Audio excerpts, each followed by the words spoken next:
Hello everybody, I hope you're well in these troubled and difficult times. I know the world's shagged at the moment, so I hope you're all safe. I hope everybody is fine wherever they may be. So, Music Question Mondays. Forgot the title of the video for a second there. Only got the one question again, but it is an interesting one. First off, I thought, this doesn't really relate to music, but then I realised it does with me because I base my life around music because I'm insane. It's who do I look up to?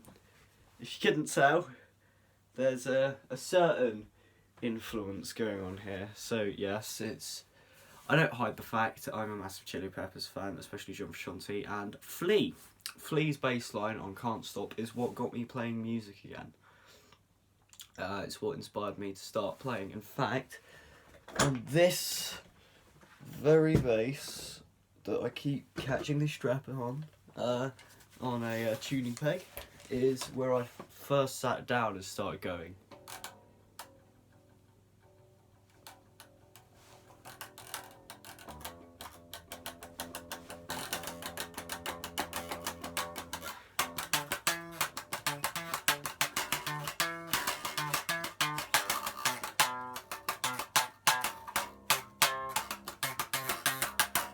I'm not the greatest bassist. I used to be a lot better, but then my bass broke and I didn't play for ages, and now I've kind of lost interest again and I've moved on to guitar. So anyway, yes.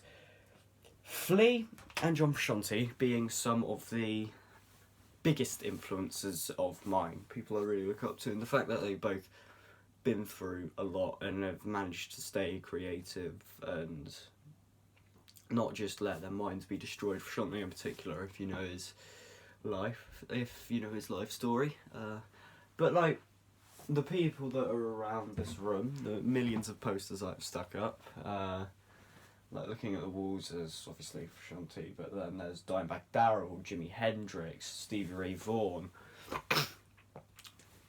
Les Claypool. It's like these are all massive influences and people I look up to. Yeah, Dimebag Darrell, Michael Kerr, White Stripes. I like both of them. White Stripes are both nice. Interestingly enough, a very big influence that's recently come into my life, it is again music-wise, is steam-powered giraffes. Steam-powered giraffes, the musical automatons. Yes, they are, at the moment, triggering something within my strange working brain. There shall be more on that in the future, maybe, depending on what happens, but I shall try to keep you informed as much as I seem necessary with that, because it's strange to say the least. But no, those are influences. Who do I look up to? I mean, yeah, I look up to those people as well, because they are not in like the larger than life rock star kind of way. It's like, for most of the people I look up to and are influenced by all accounts, they were nice people that tried to not let that rock star mentality get to them. It did get to them with some of them. You can see Hendrix down there, just noticed. It's pretty epic. But like, by all accounts, they were nice people, and if you watch interviews with them, they act like normal people, not these massive larger than life rock stars. Kurt Cobain being another one. And it's just like their approach to life and music is something I respect massively. Like, where's the quote? I really like it. It's about the music, it's not about just showing people what you can do with a piece of wood with strings on it, which is something I believe very truly in. You can shred all the time, but that's just not musical. It's just showing off. Shredding will keep someone interested for about a minute.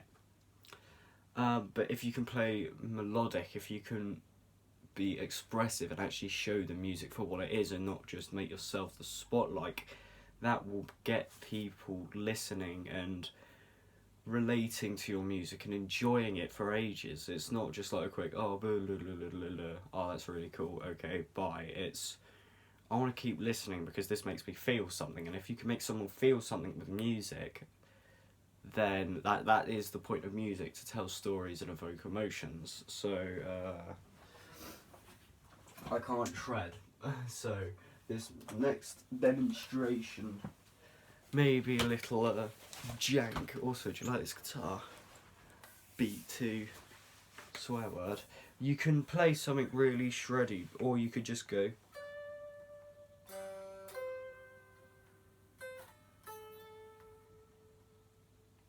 And that does the job. Like, with those 3 notes, you can... B.B. King built a career off playing 3 notes. He did that, and he made a living out of music for his life. It's interesting to see. Shred guitarists are only really respected in the shred community. That's where their fans are. Like, I respect them because the talent there is mind-blowing. It's something I could never achieve. But people like Yngwie Malmsteen, first one that jumps to mind, but like Kirk Hammett, Dimebag Darrell a bit, but he still played with a lot of feel, and his riffs were incredible. But you know, Dragon Force is like, yeah, the songs are interesting for a bit, but there's nothing driving them. So their fans are only other shred guitarists, really. Whereas more soulful, and even if it is riffs, like they're more universally respected and liked, if you get what I mean. So people that go they have their own very unique set of fans, but those set of fans are normally very elitist. And anything that isn't shred is trash, in their opinion. At least that's what I've come to see so far. However, if there's someone that can just play 3 chords,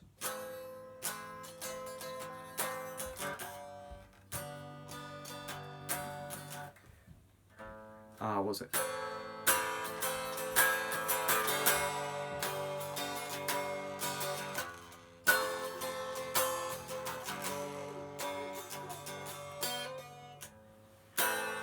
If you can just do that, and then with the right words or the right melodies,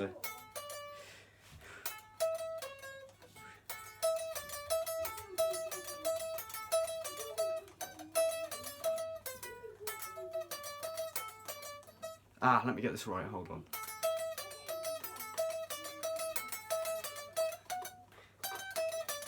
You get the idea.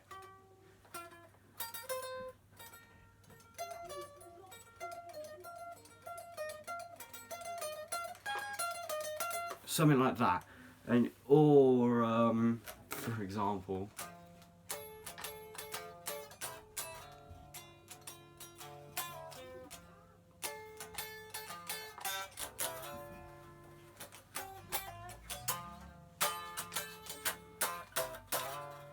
the if you compare the solo and Scar Tissue, you know.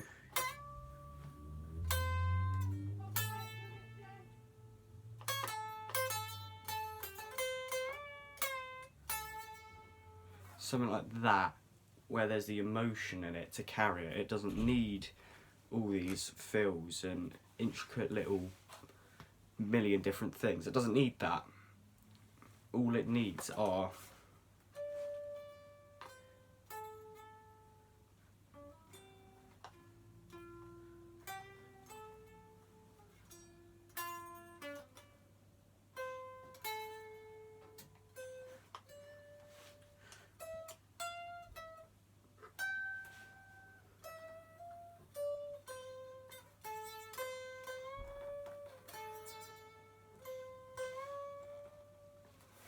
all it needs is that, and that carries the song in such a greater capacity than just go.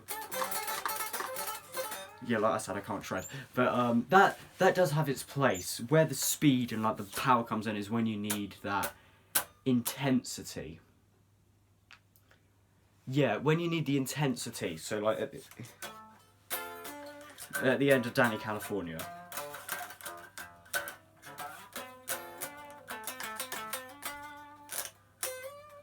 swear this guitar is hideously out of tune. But even then, the shred lick at the end there is just...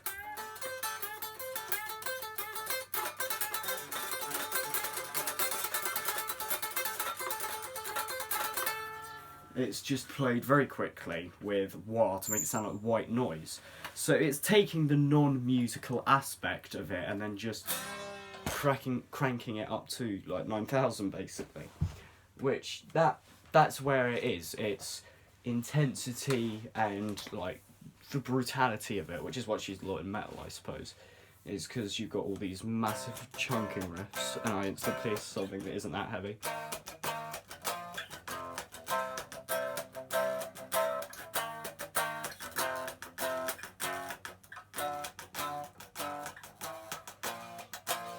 Just casually chug on some Samaton on my Strat, which only has 5 strings because I'm a retard and broke them.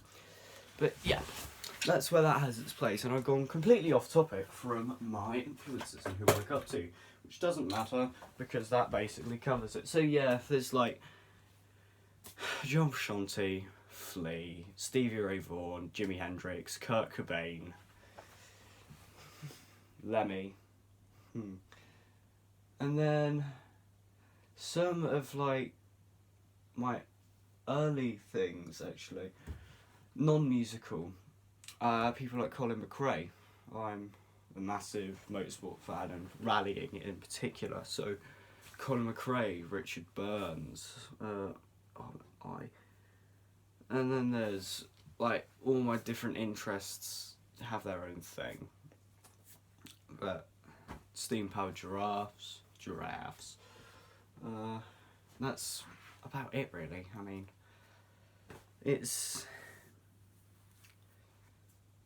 I think I've said all I can. I've rambled on enough. But yes, I hope I've answered your question. I've got a terrible feeling that I made no sense at all, but I hope I've done well and you're satisfied. Any other questions, put them in the comments, and I shall upload sometime this week, hopefully. Maybe. I don't know, I'm not very good. I completely forget what day it is.